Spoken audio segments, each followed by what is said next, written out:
Today I'll be looking at USA versus Korea for the Gapminder indicator project.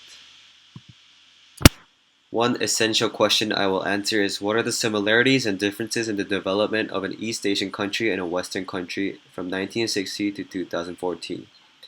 To answer this question, I'll be looking at four indicators: GDP per capita, unemployment rate, life expectancy, and population growth. I'll be first giving a background. In 1960, in Korea, the Seungman-Rhee regime disintegrated and Park Chung-hee took office. Korea's economy was stagnant, and it was one of the poorest countries in the world with few natural resources and a rapidly growing population.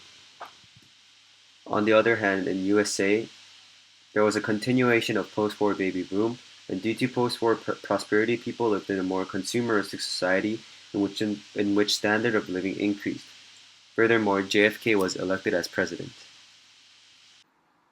The first indicator to look at is GDP per capita. As seen in the two graphs, we can see that the GDP per capita between the two countries is huge. However, by 2012, we can see that South Korea has closed the gap. Since 1960, Korea went through an economic transition, and 1966 shows that the GDP per capita rose by 5.8%. This was due to the government initiating a 5 year plan intended to expand the coal energy industry, build infrastructure, and increase agricultural productivity and export. And by 2008, USA experienced another cascade of economic challenges, and this year was a critical juncture. The oil price increased, the food price increased, and also the financial bubble in US housing sector burst, causing financial giants to declare bankruptcy. To compare the two countries, we can see that both have a steady increase in GDP per capita, and they have a transition in the main economic backbone. In Korea's case, it changed from agriculture to steel to IT. In USA, it changed from manufacture to service to appeal to the foreign market. The differences are that U.S. economy was affected by wars, and this is because U.S. served as the international police and advocate of democracy. Furthermore, Korea has a steeper increase because it started out as a poor country and experienced a major economic transition in 1960. The second indicator to look at is unemployment rate.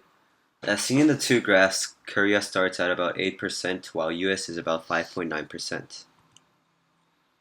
And shown by these two graphs, we can see that Korea has a steeper decrease in an unemployment rate.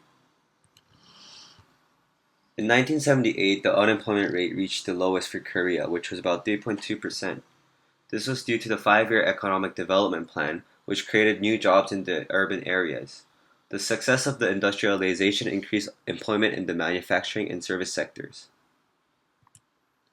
However, in 1998, the unemployment reached the highest of 6.95% in the IMF crisis. This was because major businesses collapsed and people lost their jobs. Because so many industries were going out of business and bankrupt, people were eventually fired and found themselves jobless. It was so bad that it was called "I'm fired." For US, the unemployment rate in 1964 was about 5.4%. However, this dropped to 4% due to LBJ's War on Poverty policy. He enacted the Economic Opportunity Act of 1964, which provided for job training, adult education, and loans to small businesses to attack the roots of unemployment and poverty. The comparisons we can make and the similarities that I found was government effort to create jobs, which was found in Korea's five-year economic plan and USA's Lyndon B. Johnson's policy. And there is always a periodical increase in unemployment rate due to major economic recessions in both countries. However, the difference is that unemployment has dropped significantly compared to US's, which is fairly constant. And this is because Korea first had a higher unemployment rate and because of the 5 year economic plan. Furthermore, US has more fluctuations due to war and the president's tendency to use money on the poor or the wealthy. The third indicator to look at is life expectancy. As seen in the graphs, Korea has a lower life expectancy in 1960. In 1989, Korea implemented the universal health coverage of its population. Patients were able to get health checks and service at a cheaper price, leading to a higher life expectancy of 71 years. In 1966, the Medicare and Medicaid program went into effect. This program provided hospital and medical insurance for Americans over the age of 65, and about 19 million people enrolled. It also offered health coverage to low-income people. The first similarity is that government support for health coverage. This is because both nations have initiated a plan to support the health of their citizens and to protect the citizens. The second similarity is increase in life expectancy. Due to richer population and cure for vaccinations of diseases that used to kill lives of many, both countries experience a life expectancy increase. One difference is that Korea has a steeper increase. This is because Korea started out as a poorer country and a country with lower living conditions, which means that there was more room for improvement and an increase in life expectancy. Furthermore, life expectancy growth may slow down due to health problems.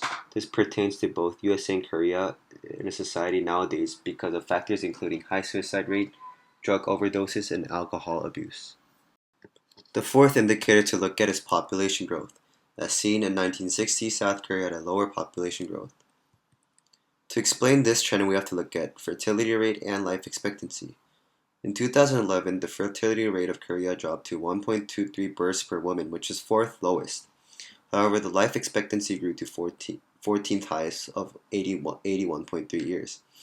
There was also an increase in women workforce, which was an increase of 3% from 1991. This meant that more women married later in their lives and had babies at an older age. This led to a population growth of 0.74% in 2011. However, to explain USA's trend, we have to counter in the level of immigrants. Before that, the fertility rate was 1.90 births per woman, and life expectancy was 78.64 years. In 2011, the immigrants only accounted for 30% of the total growth, whereas it accounted for 40% of the total growth in the early 2000s. Furthermore, population of under 18 decreased by 190,000, and the number of people over 65 increased by 917,000, resulting in a population growth of 0.72%. One similarity is the decline in fertility rates. This is because more women are focusing on work and participating in the labor force, which means that their age is increasing. Their first age in which they get a baby is increasing. Furthermore, there is an aging population. This is due to increase in technology and medication and the proliferation of silver care business. One difference is US is more impacted by immigrants. As seen as the land of opportunities, immigrants come to US for jobs to achieve personal wealth. However, in Korea, less immigrants come because it is a homogeneous nation, making it harder for immigrants to adjust. The second difference is that Korea has a steeper decline.